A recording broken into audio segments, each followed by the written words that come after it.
Yan guys, good morning. Dito tayo sa Maisa ng aking pinsan. Ayan, kung nakikita nyo ang mga bunga. Yan. Pwede na daw yan, sabi ng pinsan ko. Kaya mamimitas daw siya at bibigyan kami. Kung sarap ilaga yan mga ka-FB friends. Ito. At dahil day off natin ngayon, mga kainday, mga kairog, mga kababayan, mga kapuso. Yan, mga kapag-ibig.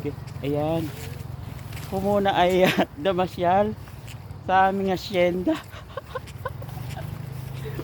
Actually, di namin bukid to guys. Bukid ng mga kamag-anak namin. Mga tito, tita. Yan. Parang narinig ko yung lagas-las ng patubig. Yan. May mga namimitas din guys. Oh. May namimitas ng mais. Yan. O diba? Sarap maglakad-lakad. Sarap maglakad-lakad guys. Ano ba ito i-rotate? Yan, ganyan, ayan. O diba? O. Ayun yung patubig guys. Hindi ko alam na may bahay pala dun na ginagawa. O ayan o.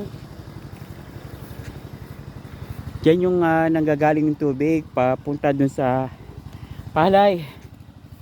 Ayan. At isang umagang kaganda kaya naglakad-lakad ako. Ito naman yung tinatawag nilang halaman ng bugnay o isip-isip sa Kapampangan. Yan. Yan yung bunga guys. Yan yung bunga ng bugnay. Yan, isang umagang kaganda. Yan, nagbubloom ang mga bunga ng bugnay kapag tag-ulan, yung laging basa ang kanilang puno. Ayan, shoutout po. Ha? Medyo wala nang mais dito guys, natumba na. Nakuha na ng bunga ito guys. Kaya iniipon na, pinuputol na yung halaman, pinakahalaman at pag natuyo na yan guys, susunugin nila. Yan. Ito pa guys, ang mga mais. Yan pa mga mais guys, oh. O diba? Isang umagang kay ganda mga ka-FB. Yan.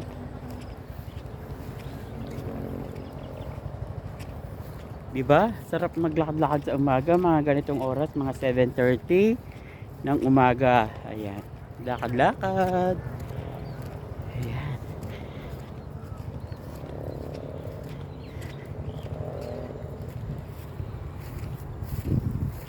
O diba? Yan, tinuro ko kayo sa bukid muna guys para naman maiba yung ating eksena. O diba? Hashtag pasyal bukid, hashtag pasyal sa Maisa ng may-ari ng bukid na ito. Yan. O diba guys? Sana nag-enjoy kayo sa aking mga video for today. Yan. Bye!